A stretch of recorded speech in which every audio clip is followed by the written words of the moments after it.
talk about it. Share communication, making preparation, building a foundation. Let's talk about it. Setting up our future, bringing ourselves closer, falling in love deeper. Let's talk about it. Since we have this moment together, relationships grow better with marriage talk.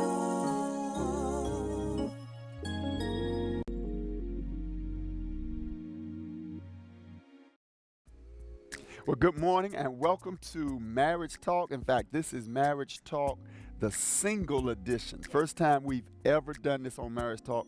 But as you know, we give you the opportunity to email us and text us and tell us what you would like to see on the show. And we started to get feedback that, you know, for the singles and the millennials that are trying to progress to marriage, can you help us to progress? And over the last 3 weeks, we've talked about everything from deal breakers to self-esteem, to being studying yourself and understanding and intimidation. And you know, we saved literally the hot button for the last session. Last show. So today, and I want to say this for all of the Pharisees, Sadducees, and the Essenes that will be watching today, it is my standard as the pastor that, you know, we are supposed to be participating in abstinence. You know, so you don't have to email me and write me and say, I can't believe he was up there talking about sex. But go wake up the guy right now in your millennial young adult that's in the room that's pressuring his girlfriend, saying stuff like nobody buys a car that they have. This was some of the stuff that we always hear, Elder. Nobody buys a car without a test drive. You ought to be able to at least kick the tires. Nobody buys the cow if you get the milk in for fact, free. this is the funniest one. I want y'all to hear this. Recently, I had a young couple, and the lady had a standard.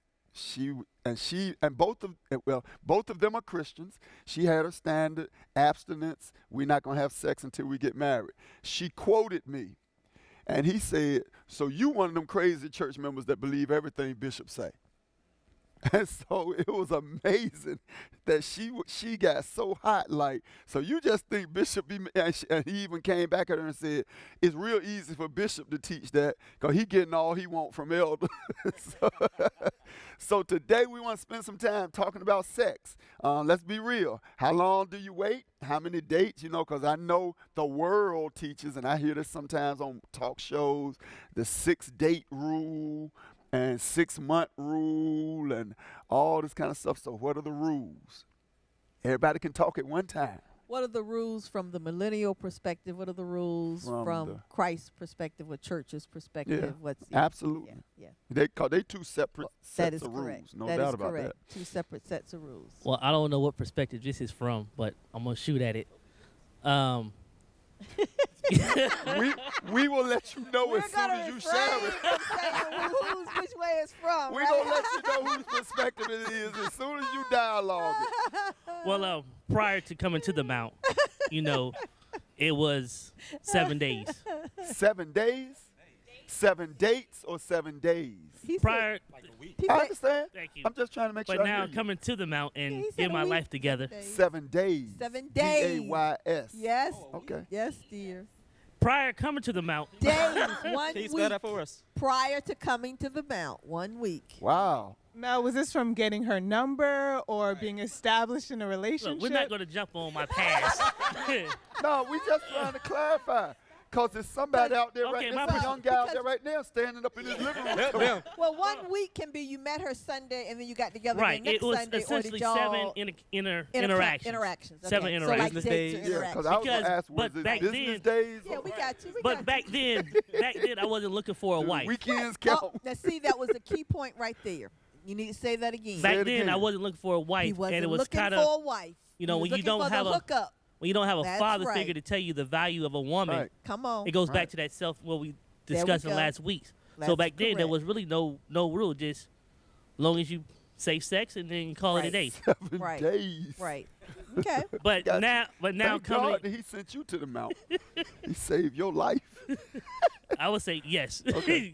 Yes. Okay. But I would mean, say you giving him a hard time on 7 days, but we we know got people, 7 days. We got 2 day folks we sitting in got church the every same Sunday. night I met him. I We got know, 7 that's minutes. I mean, so 7 minutes. 7 minutes. You right. You right. that's But right. I would So- say now, as you know, trying to get my life together, be a better Christian man, I would say you should wait till marriage. Okay. But on the same end, you know, a woman can't tempt a man and not think he's not going to go for it. You know, and that's just real talk because, you know, all the ladies said in the previous shows. Y'all like I'm that true. I'm gonna wait till marriage, and the man can say I'm gonna respect that. I'll wait till marriage. But if you advertising and he think he has an opportunity, he gonna be like, you know, I know what Bishop said, forget all that. But you know, back in the day, I just go to the altar Sunday. right. But so you know, I say you should wait. But if the woman going to give it to him, he's not going to say no, I don't want it. Because then he gonna be thinking, you may think I'm gay, or maybe thinking I don't Wow. like her, and all these other society pressures. See, now I never think of pressure that way. So Okay. you know what I'm I saying. got So I would say if, as a man, if she wants to wait, I'm willing to wait. But don't you only can tempt me so much. Then I'll be like, look, we can't do this, or we gonna do this. So he says, wait. Man, he's 7 days to wait. Okay, praise God. Thank you for God the has Holy- brought me a long way. Yeah, thank you, God. Victory is mine. Victory is mine. All right. So come on, y'all. Do we? For me, it's until marriage. That's just Until my marriage. standard. It's not going to change. Well, I thought it was interesting because you said, you know, the whole you have to test drive the car and, you know, a lot of excuses that people give. Yeah, it didn't work for me. But Now, I I don't know if it's working for guys nowadays, but that was my line 30 years ago. But I actually read something on Instagram. It's like a group I follow called Godly Dating. And it was saying if you know the manufacturer, then you know it's quality. You won't have to test drive it. Uh-oh. Whoa. Comeback. Okay. just saying, all her that's life. a I comeback like I'm just that. All her saying, life. You got to like, test I drive like a that. Bentley because you you know it's don't, quality. you know it's quality. You know it's Wow. quality. And so the Maybe way the I reason you got to test drive it is because it's a hoopty. and the way I look at Uh-oh. exactly, it might be a lemon, but I can tell you if a woman That was knows good. herself, That then was good. and she Is that knows the who she, Bentley swag? I That see is the right there? Bentley swag. That's the Bentley Like, swag. If a woman And knows herself. And just to kind of go off what Andrea said, I truly feel like, you know, the pressure comes, but for me, I agree waiting until marriage is the only option. R&B music and society, everything will make you push. But I always say Trey Songz wants you to think he invented sex. God invented sex. So I feel as though if I honor God with my body and with my choices, then when that time comes, the sex is going to be something totally different. And so for me personally, I Trey don't think Songz. it's something that you compromise. To continue that, make it a part of your prayer life. If you're praying for your husband's prosperity, pray for your sexual relationship with your husband after marriage. That's good. She said Trey Songz. We need to talk about the Song of Songs, the Song of Solomon in the Bible. Why is it not taught in church? Not necessarily the Mount, but It might be American taught church. Sunday after this session. But American church, we don't talk about sex. Yeah. And when we had our purity session with the teenagers, I said this to start out. Who made sex? Who created sex? What was the answer? They didn't know. Some did. They didn't know. Teenagers. Right. So I didn't look at them differently. I was looking at their parents. Like, Right. okay, you're not But you telling got to them. look at the church too, because I Right. think it is a taboo Right. subject. And so I was very, very promiscuous before I got saved. So And- you beat the 7 days rule? it was 7 seconds. 7 seconds. Wow. But here's the thing. Here's the thing. I want to preface this by saying I never thought I was some type of smooth guy, nothing like that. But lust attacked my life from an early age. Okay. And it's generational. And the first time I actually kissed a girl was kindergarten. And we played house. We had a partner up, and she was on top of me, and we kissed. I didn't know. I didn't learn that from anybody. And so throughout my whole life, it was always, like we said weeks ago, girls always came to me. But it wasn't because I Satan thought. is going to do it that Right. way. And I never thought that, oh, man, I'm the man. It was just I recognized, okay, my lust is attracting her lust. Right. So since the fact that I've had Wow. so much promiscuity in my life, I mean, so much one-night stands, you know, et cetera, I understand now that purity is more than just abstinence. It's a mindset. Because if you're not having sex and if you're a virgin or you're being abstinent, that's not enough. It has to be wholeheartedly, your whole being. Because I know what sex feels like, not married, and here we are today, I'm still single. So obviously sex is not, it's important to me. in marriage, Mhm. the goal. Right. But it's not important to me dating a woman if we're not married. I understand what purity is and how much it feels good to live by God's standards and how good it's going to feel when I get married. According to Song of Songs, Song of Solomon, it's talking about pomegranates in between her thighs. That's in the Bible. Right. Right. Now, with that said, if a woman, with the desire to be married, Going home and getting that word tonight, boy. It's like, wow. He's like, wow, I ain't never know pomegranates between the legs. Where's that? Song of Songs, Song of Solomon. Songs. Yeah. Chapter, you know the verse? It's a short book. You can read it. It's 8 chapters. 8 chapters. but I would say this: in waiting to get married, if a woman offers it to me, like, it's not as attractive as in her telling me, "Let me wait," because I'll tell you like this: I want more from you than just sex. Right. Because Right. There got to be more in life than Absolutely. just having sex. Well, I think that comes with your maturity in your faith and maturity in life, period. You just get to the point where your priorities have really shifted, and you realize I'm too old to make the same mistakes, and where I'm trying to go in life now, I'm serious. I understand. So how much pressure? Well, you got something else? You were going to say Well, something? I was going to piggyback on that. I mean, to have sex or to be abstinent is simply a choice. Right. I mean, that really is what it boils down to. Right. It is a choice, and that's where you were going in terms of the mindset, because the reality is, in all practicality, we've already explored influence and who you hang around influence your thinking and all of that, because we're still going back to choice. If who you hang around and what you listen to and what you watch is all about sex, Right. is going to be all up in your nostril, and you are going to be intentional or unintentionally about wanting to delve into sex. Right. And when Right. we have our singles and our women's ministry moment, I have shared with all the women. You know when you've made the decision, Well, you gotta say because that. it's not. I mean, because people want to come to me and tell me, "Oh, it's Yeah. all my It was emotions, an and I it was was so an hot, accident, right. and I just couldn't help Right. it." Now No, you no, were no. making decisions. You made that decision that you were going to have sex before you left the house. Right. It was a decision that you made Right. because you put on Victoria's Secret. You scrubbed, you shaved, you did everything you wanted to do because you had already made a decision that you were going to have sex. So whether it's the guy or whether it's the girl, and so it's back to male again. We came wanting to entice you. Then we want to try and act like, oh, no. We knew what we were doing. And so the average woman and the average man, because he gets as prepared as the woman does, that they have made a decision. Right.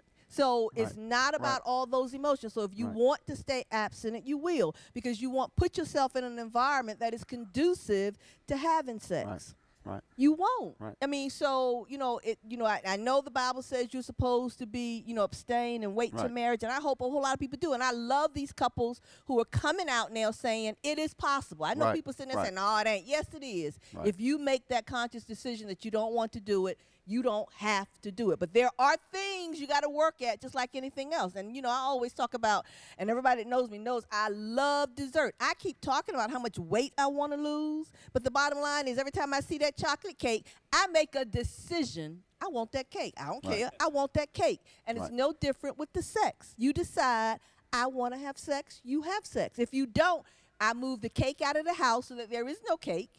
And if you decide you don't want to have sex, you move all those things away, the music, the candle lights, that we alone, we in the you Absolutely. move all of that away. Right. It's a decision. Right. We're going to be back in just a few moments. We want to thank you all for watching today, for giving us the privilege. Today we're talking about sexuality, especially sexuality among singles. And we've been blessed to have great singles with us hanging out for the last 3 weeks. Want to remind you, call somebody, wake them up, let them know that Marriage Talk is on the air. We'll see you in just a few moments. Well, welcome back to Marriage Talk. This is Marriage Talk. In fact, the single edition, and we've been talking about sexuality today. And while we were away, we started to talk about, recently we had a police chief forum at our church. And one of the things I had never thought about was the police chief. One of them said that we train children to have a fear of police officers by saying and doing things when they're little, like, if you don't stop, I'm going to call the police. And you're using the policeman, unfortunately, as an agent of your discipline that's not healthy because it breeds fear. And we've been talking about the fact that the church and many parents do the same thing with sexuality. For instance, I know in our generation, we were told sex was bad. Well, anybody knows the last thing you need to tell a child is it's bad, because then you heightened their curiosity. Or not talk about it. And it's amazing how many Christian parents don't talk to their child about sex or sexuality and things of that nature, and then are upset when their child goes out and makes decisions that are not conducive to the morality that the parents want them to live by. I think we've got to start, and I heard Sean, we've got to start being more proactive in church, teaching it. We've got to be more proactive definitely in our homes, talking about it. And I've just never thought, and we've got educators up here. I'm the bootleg educator. I didn't have the tenacity to stay in the profession. But we've got people that have given their career to teaching our kids. And one of the things I'm sure they'll tell you is you never try to get a positive outcome by using negative stimuli. And so what we will say is, I never understood the whole just say no to drugs. Okay, you're trying to get a positive outcome by using a negative connotation as stimuli.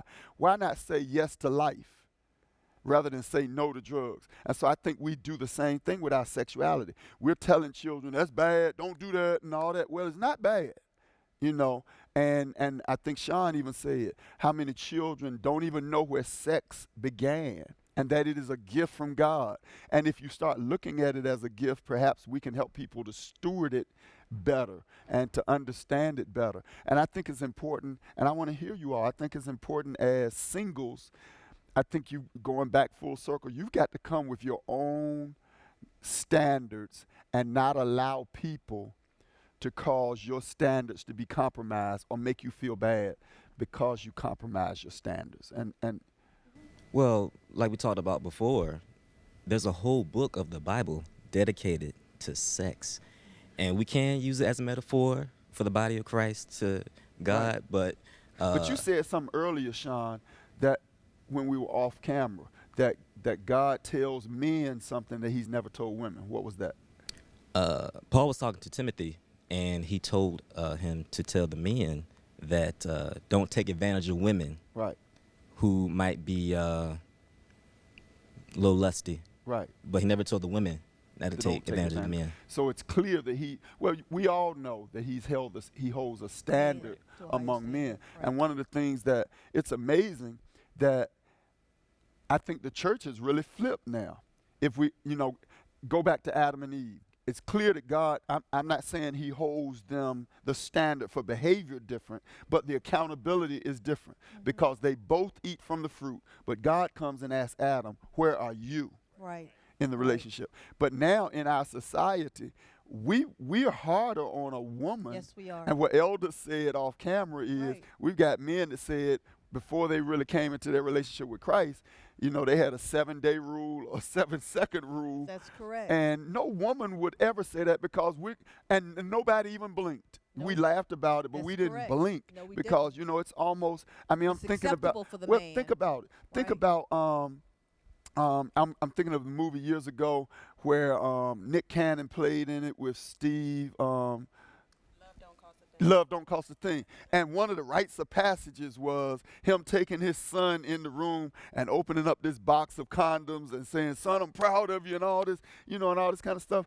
So it's almost, there's such a blatant double standard that's got to bleed into the relationships of singles. It bleeds into the household. Right. Like you just said, the father will say, hey, son, we need to have this talk. If you're going to have sex, you need to have a condom. Right. But the mother doesn't, it's disproving if we don't approve it if the mother has that same conversation with her daughter. Right. You'll tell a daughter you need to wait until you're married to have sex. And you won't allow her to get birth control pills, but you will let your son go out on a date and you send him off with somebody else's daughter. Right. It's somebody else's daughter, his same age. Right, exactly. Go off, and then you come home and like, son, exactly. So that's correct. That's correct. That is so true. That's right. Right. Yeah, so it's always a double standard. It's okay, like you said, to be a brother who sleeps with several women, but if you're a woman and you sleep with all these men, then you're a thought. I'm not That's saying right. I am, but I'm just Right. saying Right. that Right. you know, you're a That's thought right. and you're looked down Right. on. That's correct. And what's amazing,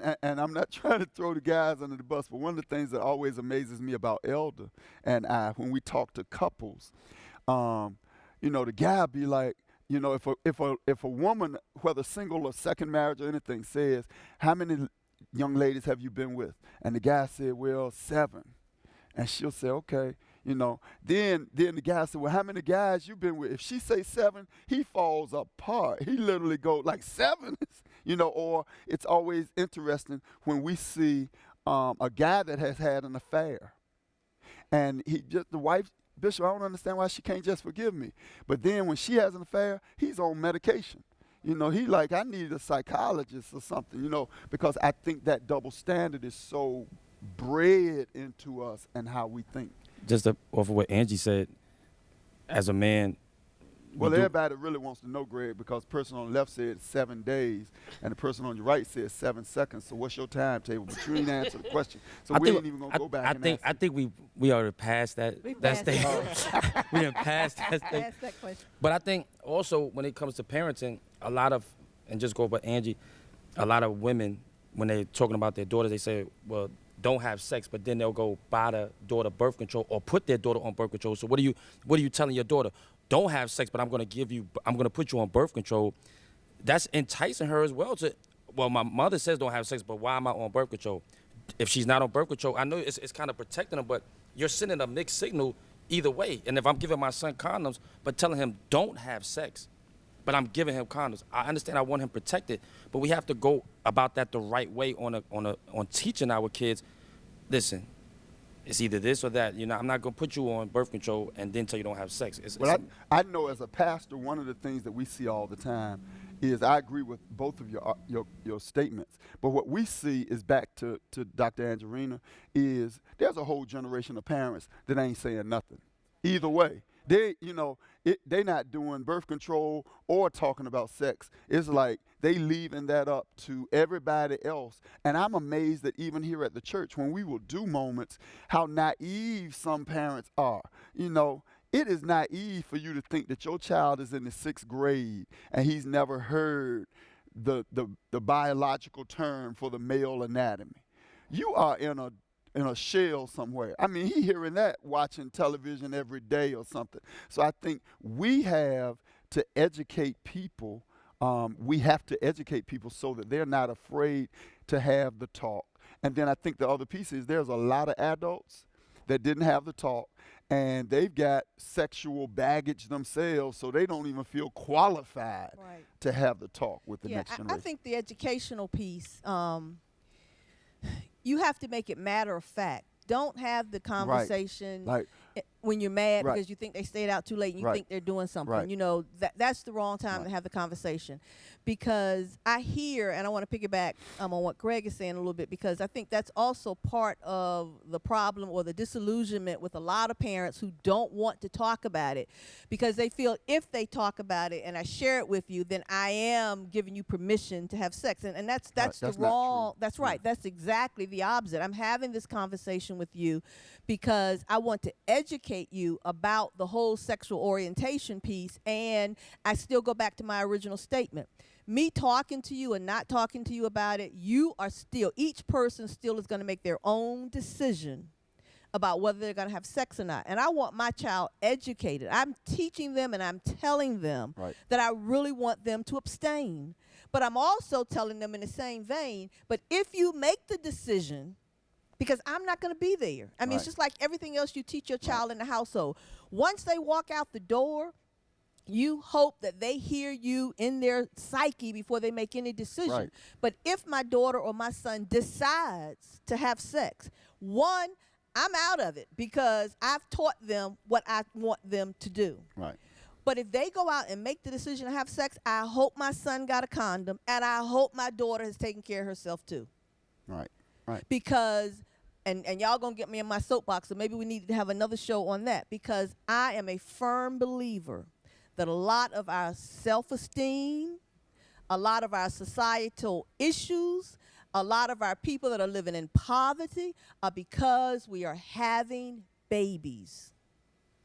They are the root cause. If Right. you look real hard at our society, a lot of the issues are because young people are having They babies. derail their future. And now you got a financial crisis because the guy can't afford to take care of you. So now you're in the hole. Now you can't go to school. Now, I mean, you look at it. Self-esteem because I was born out of wedlock, but you were okay. Right. I'm telling y'all, if we take a real hard look at that, and we got to get away from being afraid to say to our children, it's not about I don't want you to do something that everybody's saying is good. No, I want you to look at the repercussions of your of decision having, making. that's correct, Right. sex before marriage. Right. I wanted to say that I feel that a lot of parents feel ashamed. When I did the purity class, a lot of the children, like Sean said, they weren't having the talk with their children. The girls, I spoke to the girls, and that's because they feel disqualified. Why Right. do they feel disqualified? Because they had sex before marriage, and the child that they're speaking to is the product of that.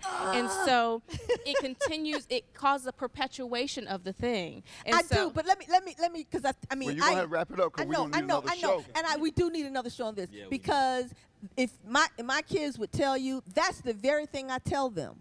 I tell them, I did this. This is why I can talk to you. Yes. And if until we get those women who have these babies early to say to their children, don't do this because this is what happened to me. No, life is not over and I love you. It's not any indication of Right. you and my love Right. for you. But this is how it slowed down my life, or this is the harder road I went down because I did it. And I tell my children all the time, and I bet not have you throw it back up in my face. I'm like, well, you did it because that's a quick backhand. But I even say that. I do. And I even say that to them. No, I'm saying it to you not so you throw it back in my face, but so that you can make a better good decision. decision than I did. Right.